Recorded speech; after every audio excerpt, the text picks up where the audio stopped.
반갑습니다. 한 주간도 잘 지내셨습니까? 어땠어요? 우리 성철 형제님 잘 지내셨습니까?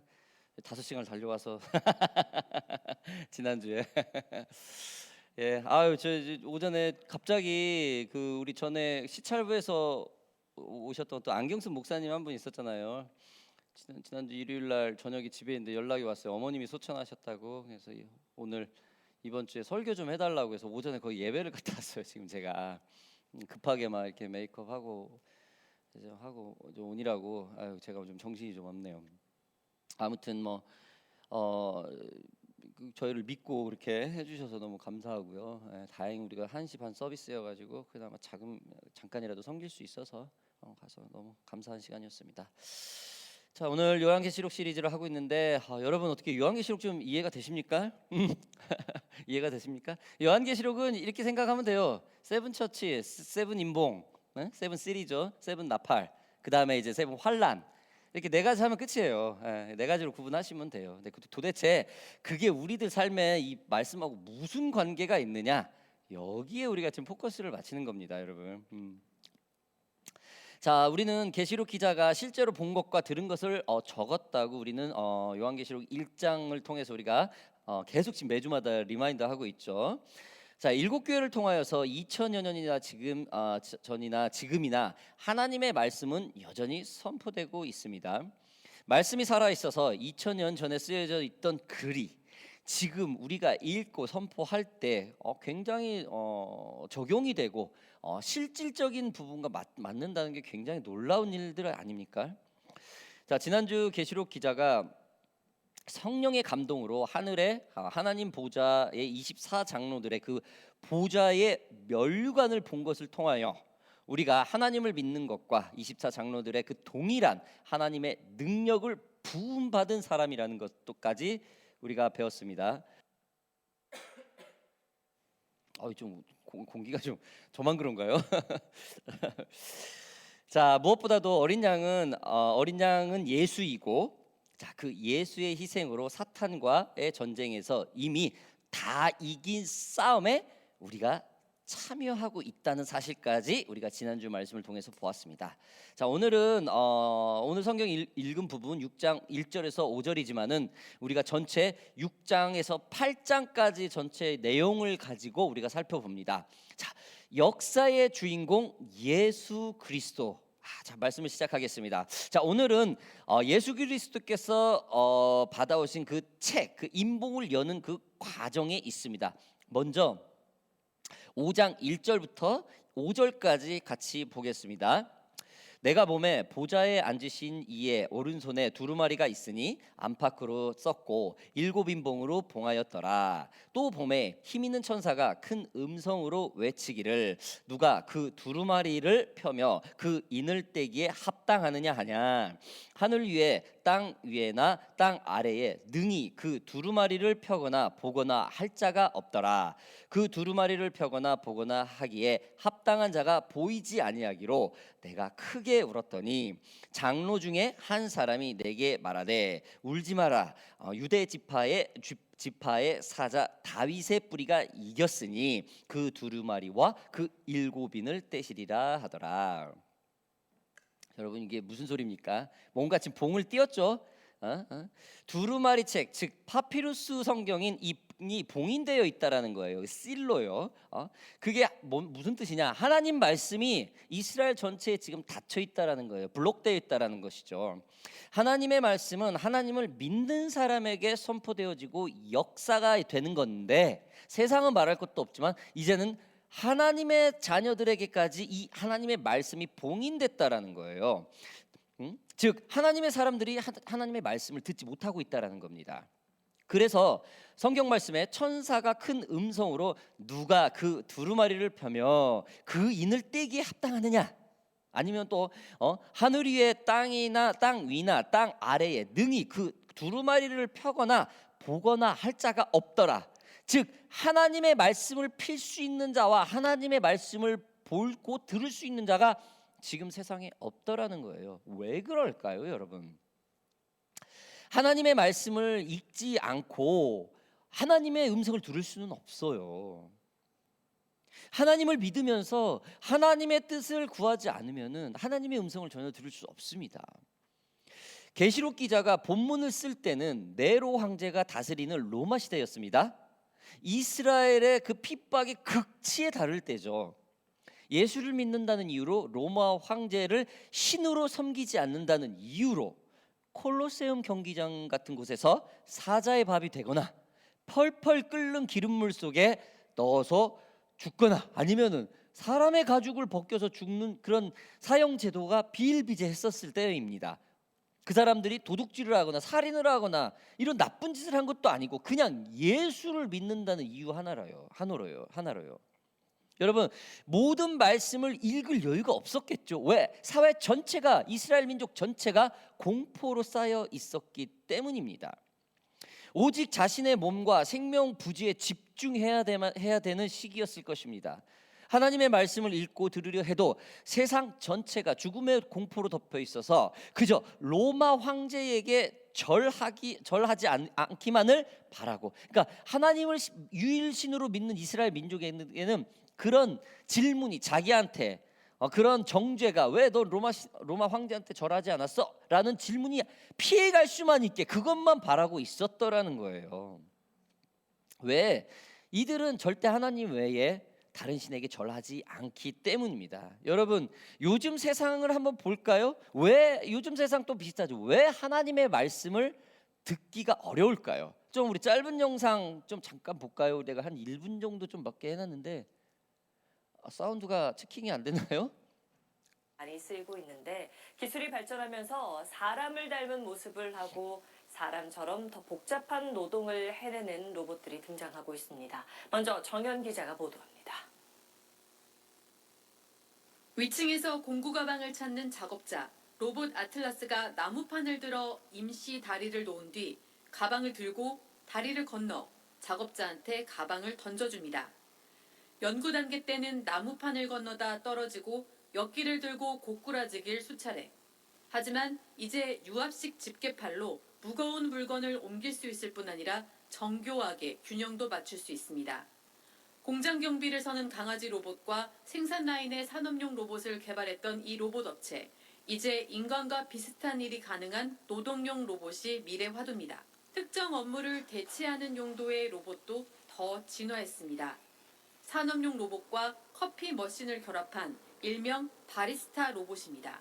실시간으로 커피 판매 매출과 재료 소진 여부 등의 정보도 알려줍니다. 식당 내부를 돌아다니는 홀서빙 로봇은 이제 많이 보편화된 상황. 할 수 있는 역할이 더 늘었습니다. 주문, 호출, 곧 도착한다는 알림 기능까지 전부 로봇과 연결돼 있습니다. 자, 여러분, 제가 왜 이 영상을 보여주는 줄 압니까? 계속 신제품에 집중되어 있다라는 거예요. 여러분, 뭐 호주도 마찬가지죠. 그래도 호주는 그래도 가끔 책 보는 분들이 이렇게 우리가 뭐 트랜스포테이션 보면 이게 보여요. 근데 저도 이제 한국을 가보니까 99%가 뭐예요? 거의 100% 전화만 봐요. 대화가 없어요. 그렇죠? 학생들끼리 우리 때는 이렇게 좀 수다라도 떠는 그런 사람이 있었었고, 모녀지간, 부자지간, 모자지간, 부녀지간 대화가 있었었잖아요. 그렇죠? 다 전화기를 봐요. 요즘 식당은 어떤가요? 특히 우리 중국 사람들 정말 심각하다. 식당 중국인들 말 한마디를 안 해요. 오다도 부모님이 다 해주고 자녀들은 계속 전화 봐요. 먹으면서. 우리가 같이 그게 비일비재예요. 여러분, 이러한 사회 속에서 하나님의 말씀을 들을 수 있을까요? 이러한 사회 구조 속에서 하나님의 음성에, 하나님의 말씀에 집중되어지지 않고 오로지 아침부터 저녁까지 새로운 인포메이션에 집중되어지는 우리 삶에서 과연 하나님의 음성을 그렇게 쉽게 들을 수는 없을 겁니다. 사람들은 온통 신모델 자동차 전화 기능에서 줄을 서며 구입하기를 모든 삶에 집중이 되어 있습니다. 다음 신제품은 무언가? 전화기 문화는 또 어떻습니까? 스마트폰 문화로 대중교통이나 가족 간의 대화는 이미 단절된 지 오래입니다. 중요한 것은 이 정보가 자신이 원하는 것만 골라서 듣고 본다는 거예요. 가짜가 뉴스가 됐든 진짜 뉴스가 됐든 자기가 원하는 자기 마음에 합한 것만 듣게 된다라는 거예요. 하나님의 음성을 듣는 사람도 어떻겠습니까? 하나님의 말씀을 읽을 때 어떻겠어요? 그냥 따뜻하고 좋은 말씀만 골라서 읽는다는 거예요. 전체적으로 보편적으로 쏟아지는 그런 말씀을 거부한다라는 것이죠. 그런 세계가 지금 상당히 오래됐습니다. 여러분, 이거는 2000년 전에 지금 계시록 기자가 봉인을 누가 뜯을까? 과연 이거를 읽을 사람이 누구인가라고 통탄하고 있을 때 그 모습과 아주 비슷합니다.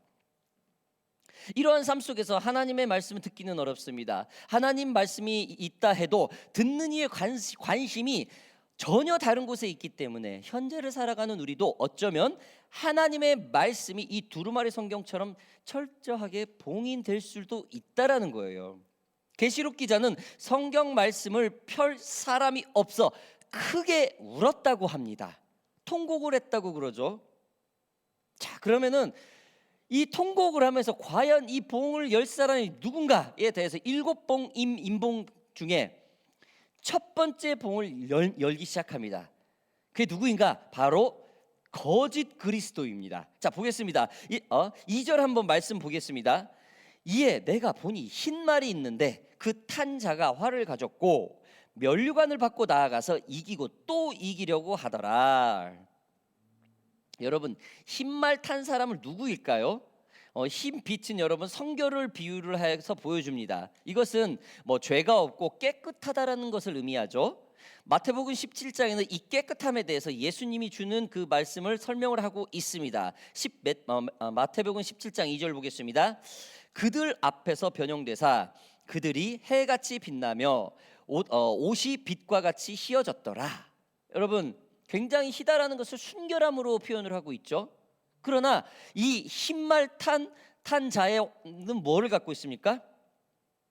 활을 가지고 있어요. 여러분, 활은 성경에서 조금 악한 자의 의미에서 표현이 되는 게 굉장히 많습니다.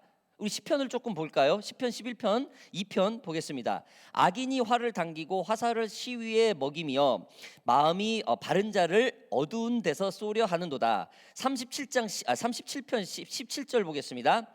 악인이 칼을 빼고 활을 당겨 가난하고 궁핍한 자를 엎드러뜨리며 행위가 정직한 자를 죽이고자 하나. 여러분, 이 활을 조금 악인이 사용하는 걸로 표현을 해요. 굉장히 이상하죠? 흰말을 탔는데 첫째 봉인부터 지금 나오는 거예요. 자, 이 자는 또 뭐가 있습니까? 면류관을 썼어요. 굉장히 비슷하죠? 흰말을 타고 면류관을 쓰고, 헬라 성경 원문에는 이 면류관이 이게 틀려요, 여러분. 스테파노스라고 하는 말을 사용을 했습니다. 여러분, 이 스테파노스라는 말은 운동 경기장에서 쓰는 그 승리의 관, 올림픽을 예를 들 수가 있겠죠. 그 관을 쓰는 얘기를 말을 하면 그 면류관을 의미합니다. 그리고 이 자는 승리하려고 이기려고 하는 거에 집중되어 있던 사람입니다. 여러분, 예수님은 어떤 분입니까? 이기려고 하는 사람입니까? 아니에요. 시제가 끝났죠. 이미 이긴 분이에요. 끝났어요. 계속 이기려고 하지 않아요. 이미 이겼습니다. 끝났어요. 그러나 이 정복자는 계속 이기려고 한다라는 것이죠. 여러분, 사진 한번 볼까요? 백마 탄 사람. 여러분 너무나 잘 알죠. 참, 그죠? 누가 봐도 참, 이 영상 혹시 보신 분 있어요? 만왕의 왕 우리 이만희 총재께서 이렇게 말해요. 우리 크리스천은 무서워 죽겠어. 어떻게 그 말을 하는지. 만왕의 왕이라고 그래요. 너무 무서워. 말만 들어도 무서워. 그냥 우리는. 자, 다음 장 한번 볼까요? 또 한 사람이 또 잘못 탔습니다. 이 사람은 뭐 도대체 뭐 사이비 교주도 아니고 도대체 뭔지 하여튼 잘못한 사람 중에 하나예요. 흰말을. 자, 아무튼 여러분, 성경을 보고 잘못 배우면은 이렇게 돼요. 흉내는 내는데 잘못된다라는 거예요. 흰말은 타는데 면류관은 쓰는데 흉내는 내는데 구원자의 흉내는 내는데 뭔가 잘못됐다라는 거예요. 여러분, 말씀이 닫혀 있을 때 어린 양 예수가 그 말씀의 임봉을 열었을 때 거짓이 진리인 척하는 그 그리스도, 거짓 그리스도가 나온다라는 뜻입니다. 여러분, 우리의 자녀나 다음 세대에게 신앙생활 잘 물려줘야 돼요. 삶의 지혜를 쫓다 보면은 보여지는 사물, 즉 물질에 집중되어지다 보면은 거짓과 진리를 구별할 줄 모르게 됩니다. 이것은 사회생활을 하거나 남녀가 만나서 결혼을 하고 그리고 그 자녀를 양육할 때 그 건강한 삶이 그 스탠다드, 그 기준이 무너져 버린다는 겁니다. 무엇이 적절하고 무엇이 과한지 그 기준 말입니다. 남편을 어디까지 사랑해야 되고 어디까지 용납해야 되고 자녀의 훈육을 어디까지 해야 되고 어디까지 달래야 되는지, 아내를 어디까지 사랑해야 되고 어디까지 제네러스하게 해야 되는지 그 기준이 없다라는 거예요. 이러한 것들의 모든 기준은 여러분 성경에서 배우는 겁니다. 그게 바로 크리스찬이죠. 성경이 기준이 돼야 된다는 겁니다. 그러려면 성경 말씀을 우리가 잘 알고 배워야 합니다. 사람은 창조 후 이 사탄인 뱀의 거짓에 속아 타락했습니다. 거짓, 뭐가 진짜인지 거짓인지 모르는 이 거짓에 속았어요. 말씀이 열리는 이 첫 인봉이 거짓 그리스도라는 겁니다. 여러분, 두 번째 인봉을 좀 더 계속 볼까요? 3절 4절 볼게요. 둘째 인을 펴실 때에 내가 들으니 둘째 생물이 말하되 오라 하니 이에 다른 붉은 말이 나오더라. 그 탄 자가 허락을 받아 땅에서 화평을 제하여 버리며 서로 죽이게 하고 또 큰 칼을 받았더라. 여러분, 두 번째 봉이 열리게 되죠. 이 두 번째 봉은 무엇을 의미하는가? 적그리스도를 말하는 겁니다. 야, 아주 그냥 거짓 그리스도, 적그리스도, 도대체 진리는 언제 나오는 건지. 여러분, 붉은 말은 영적으로 교회와 성도에게 박해를 가하는 적그리스도 운동의 현상을 말하는 겁니다. 적그리스도는 그리스도와 교회와 성도를 대적하여 핍박하는 세력입니다. 우리가 아까 보았던 그런 이단 같은 세력을 말하는 것이죠. 성경에서 검이라는 것은 전쟁의 그 상징으로 사용되고 있고 서로 죽인다라는 뜻이 포함되어 있습니다. 기독교의 역사를 보면 구속 역사가 전개될 때 교회와 성도가 반기독교 세력으로부터 끊임없이 박해를 받아왔습니다. 그런 중에 수많은 순교자들이 나오기도 했죠. 어떤 유명한 목사님이 그러더라고요. 여러분, 부부가 싸움이 없으면 그건 건강한 부부가 아닙니다. 그래.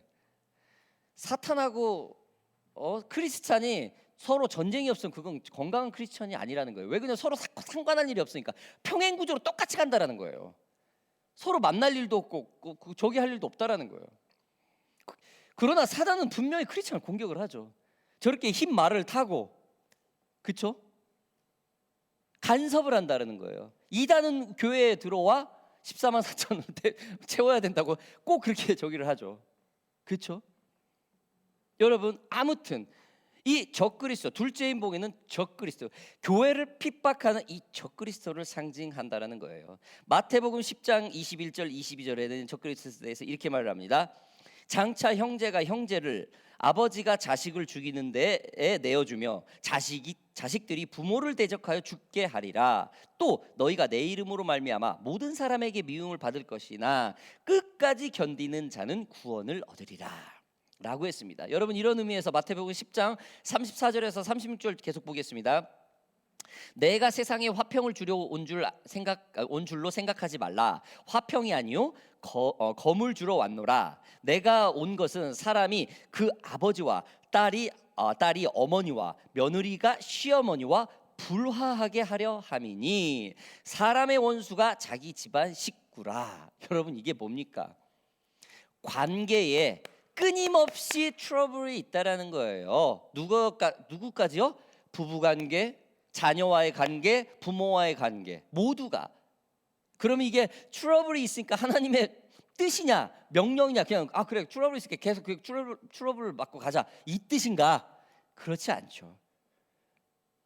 크게 생각하지 말라라는 거죠. 그리고 하나님의 지혜로 얼마든지 극복할 수 있다라는 거죠. 예수를 믿는 믿음 때문에 집안 식구들에게까지 핍박, 서로 문제가 온다라는 거예요. 믿는 사람이 안 믿는 사람에게만 핍박을 당하는 것이 아니라 성경대로 믿으려는 사람이 자유롭게 믿으려는 사람으로부터 핍박을 받는다는 뜻입니다. 핍박이 있을 때에 우리에게 필요한 것은 하나님의 주권적인 믿음이죠. 여러분, 본문에서 붉은 말 탄 자가 허락을 받아 화평을 제안한다고 했습니다. 사단이 협박하는 세력을 조종하여 화평을 제의하지만 그 권세는 하나님이 허락했다는 사실을 기억하고 하나님이 허락한 때까지만 역사할 수 있다는 것을 우리는 알아야 될 것입니다. 여러분, 그것은 하나님의 선하신 의도가 있는 핍박이며 반드시 하나님의 교회가 승리하게 된다는 확신을 가져야 합니다. 여러분, 제가 좀 본문에 상관없이 우리 인중 전사님의 좀 테스티모니를 잠깐 한 1분만 하자면은, 굉장히 어렵게 지금까지 왔어요. 희망이 보이지 않아요. 그렇죠? 특히 기본적인 생활의 기본적인 여기 거주 목적으로 가는 길에서 지난 4, 5년 동안 정말 진흙 암흑같이 왔어요.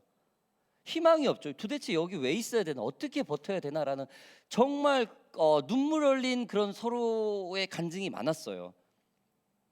리더로서 너무 가슴이 아팠었고, 연장자로서 인생의 선배로서 정말 책임감을 갖고 있었던 마음이었었어요.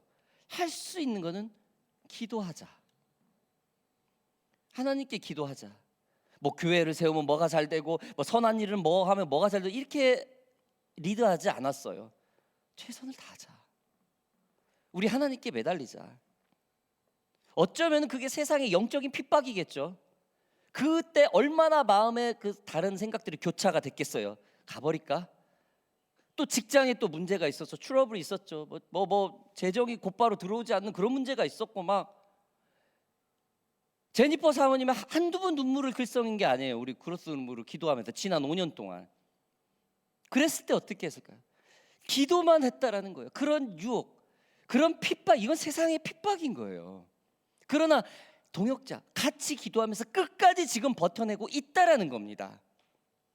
하나님의 말씀 하나 갖고 지금 버티고 있어요. 우리 동역자들은 같이 기도합시다. 기도할게요. 중보기도 끊임없이 기도하면서. 여러분, 적그리스도라는 게 이와 비슷한 거 아니겠습니까? 해줄 수 있는 게 없어요.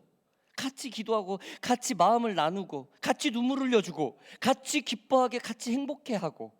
저는 적그리스도 끝까지 버텨내는데 이런 동역자가 너무 중요하다고 생각을 합니다.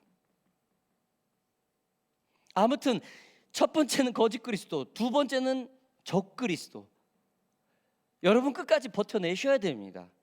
끝까지 주님 안에서 버텨내셔야 됩니다. 자, 세 번째는 뭡니까? 검은 말. 자, 읽어보겠습니다. 6장 5절 6절입니다. 셋째, 인을 떼실 때에 내가 들으니 셋째 생물이 말하되 오라 하기로 내가 보니 검은 말이 나오는데 그 탄 자가 자기 손에 저울을 가졌더라. 내가 내 생물 사이로부터 나는 듯한 음성을 들으니 이르되 한 데나리온의 밀 한 대요 한 데나리온의 보리 석 대로다. 또 감람류와 포도주는 해치지 말라 하더라. 와, 굉장히 비유하는 말이죠. 흰 말이 정복자의 의미를 가졌다면 검은 말은 기근과 말씀의 궁핍을 의미하겠죠. 또 검은 말을 탄 자가 저울을 가지고 왔습니다. 지금 그 저울에 뭐가 있습니까? 보리와 밀 그리고 감람육 등을 저울하고 있습니다. 보리와 보리와 밀, 그 당시 농사를, 그 품삯을 의미하는 거겠죠. 데나리온, 1데나리온이 그 당시에 하루 노동자의 페이라고 해요. 그 데나리온을 비교를 하고 있습니다. 즉 그들이 먹고 사는 거, 그 노동을 하는 것을 말을 하고 있습니다.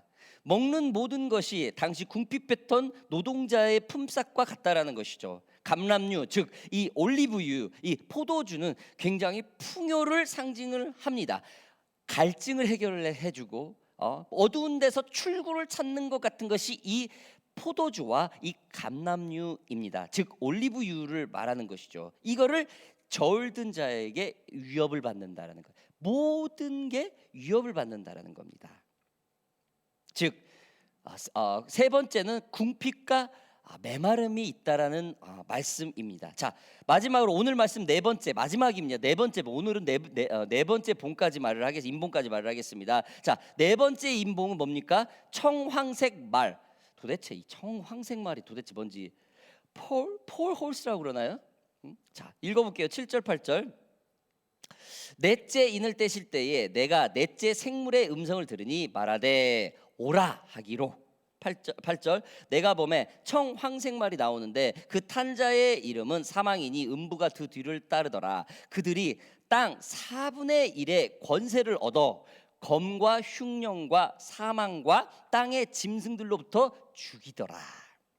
여러분, 한국어 성경에는 이 청황색 말이라는 말로 번역되어 있지만은 폴 홀스라는 뜻을 이 뜻을 번역을 직역을 해 보면은 창백한 색깔의 말이라고 해요.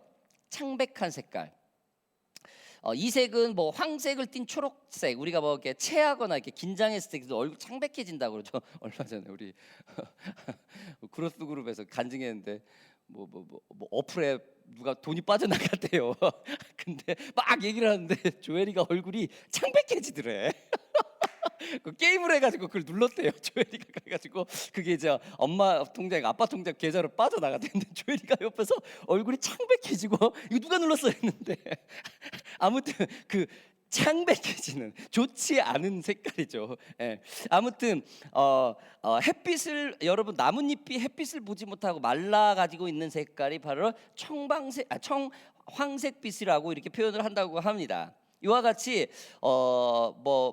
예수 그리스도를 등지고 원래 사도들의 가르침에서 멀리 떠난 어떠한 색깔이 변해 창백한 더 이상 공급이 없는 그런 교회의 영적 상태를 말을 합니다. 예수 그리스도의 순결한 진리의 빛이 파고 들어갈 수 없게 된 그 상황, 즉 진리의 말씀이 더 이상 선포되지 않는 그런 교회를 그런 병들어 있는 교회를 말을 합니다.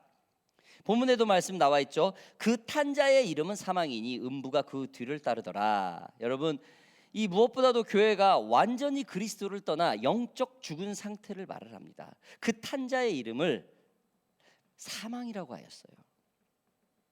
이들이 어떠한 권세를 가졌습니까? 땅의 4분의 1을 권세를 얻었대요.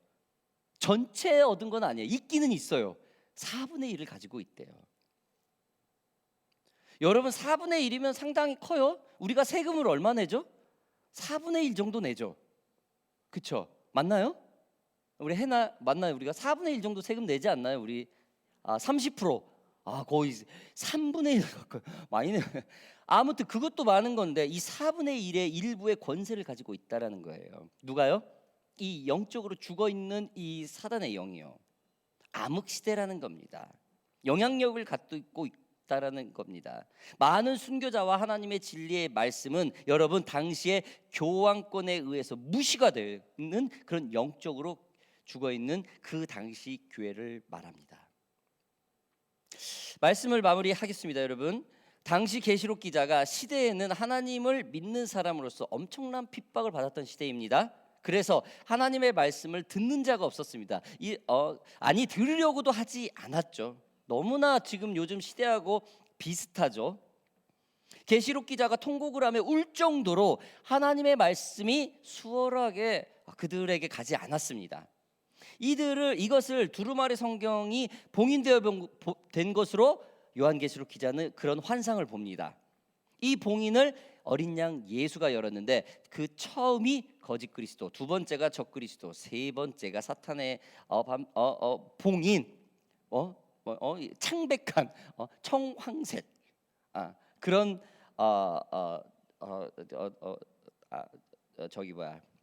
봉이라는 겁니다. 여러분, 요즘 세상의 교회와 얼마나 비슷합니까? 여러분 요즘 교회를 얼마나 신뢰하고 있습니까?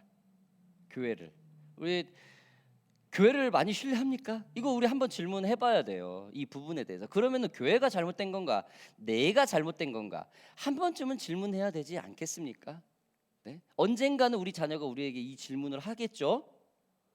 아빠 하나님 살아계신다며, 엄마 하나님 살아계신다며, 왜 이래? 라고 했을 때 무엇라고 아이에게, 우리 자녀에게, 다음 세대에게 말씀을 전해주겠습니까? 한 번은 우리가 고민을 해야 될 것입니다. 사랑하는 오션파크 교회의 성도 여러분들, 여러분 지금 내 봉인까지 우리가 오늘 봤는데 이 모두가 지금 봉인이 막혀 있습니다. 막혀 있는데 열었는데 너무나 지금 좋지 않은 상황을 보게 돼요. 여러분 요즘 세대와 너무 비슷하죠? 아까 영상을 봤듯이 세상의 모든 사람들이 더 편리해지려고 오직 인간 나만 편리해지려고 로봇을 만들고 신제품에 모두 집중되어 있고 모든 상황에 이 모바일폰이나 이런 소셜 미디어를 통해서 귀와 눈이 막혀 있다라는 거예요. 이런 상황 속에서 우리가 하나님을 어떻게 믿을 것인가? 여러분 한번 고민해야 될 것입니다. 저와 여러분들이 이런 어려운 상황이지만은 어렵다고 원망할 것이 아니라 하나님을 찾고 끝까지 찾는 훈련되어지고 말씀에 집중하는 우리 오션파크 교회 성도 여러분들이 되기를 주님의 이름으로 바랍니다. 우리 나머지 세 가지 인봉은요 우리 다음 주에 계속 말씀을 이어가겠습니다. 자, 우리 함께 좀 기도하겠습니다.